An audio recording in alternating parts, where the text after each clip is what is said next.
Welcome back to my YouTube channel such foodie. അപ്പോൾ ഇന്നത്തെ video നമ്മൾ ഒരു പുഡിംഗ് ഉണ്ടാക്കാൻ പോവാണ് കേട്ടോ. അപ്പോൾ നേരെ വീഡിയോയിലോട്ട് പോവാം.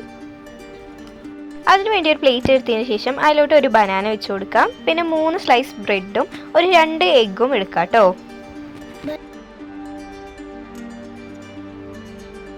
ഇനി നമുക്കത് നന്നായിട്ട് ഒരു ഫോർക്ക് വെച്ചിട്ട് അന്ന് മിക്സ് ചെയ്ത് കൊടുക്കാം.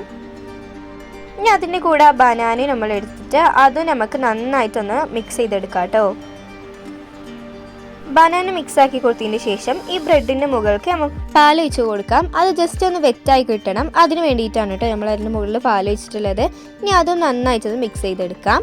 ഇനി അതിലോട്ട് ഒരു നുള്ളുപ്പും കുറച്ച് പഞ്ചസാരയും ഇട്ടിട്ട് നന്നായിട്ട് അതും മിക്സ് ചെയ്തെടുക്കാം.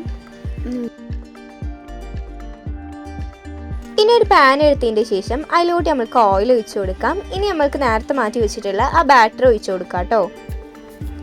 നമ്മൾ ഈ ബാറ്റർ ഒഴിക്കുമ്പോൾ നമ്മൾ സിമ്മിലിട്ടിട്ട് ഒഴിക്കണം. എന്നിട്ട് അതിൻ്റെ ശേഷം ഫ്ലെയിം ഓൺ ചെയ്താൽ മതി. എന്നിട്ട് അതൊരു റൗണ്ട് ഷേപ്പിലാക്കി കൊടുക്കുക. എന്നിട്ട് മൂടി വെച്ച് നന്നായിട്ടൊന്ന് വേവിച്ചെടുക്കാം. ഒരു സൈഡ് വെന്ത് വരുമ്പോഴത്തേക്കും അടുത്ത സൈഡും വേവിച്ചെടുക്കണം.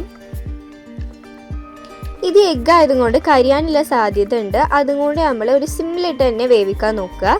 എന്നിട്ട് തിരിച്ചിട്ട് മറ്റേ സൈഡും കൂടി വേവിച്ചെടുക്കാം. അപ്പോൾ ഇതാ നമ്മൾ നല്ല അടിപൊളി പുഡിംഗ് റെഡി ആയിട്ടുണ്ട് കേട്ടോ. ഭയങ്കര സിമ്പിളായിട്ടുള്ളൊരു റെസിപ്പിയാണ്. എല്ലാവരും വീട്ടിൽ ട്രൈ ആക്കി നോക്കണം കേട്ടോ. ഒരു ഈവനിങ് സ്നാക്കായിട്ടൊക്കെ നമ്മൾക്ക് വീട്ടിൽ ഉണ്ടാക്കാം. അപ്പോൾ ഇതാ നല്ല ഫ്ലഫി സോഫ്റ്റായി കിട്ടിയിട്ടുണ്ട്. അപ്പോൾ വീഡിയോ ഇഷ്ടപ്പെട്ടാൽ തീർച്ചയായിട്ടും ലൈക്ക് ചെയ്യുക, ഷെയർ ചെയ്യുക, സബ്സ്ക്രൈബ് ചെയ്യുക. പുതിയൊരു വീഡിയോ ആയിട്ട് കാണുന്നവരെ ബൈ.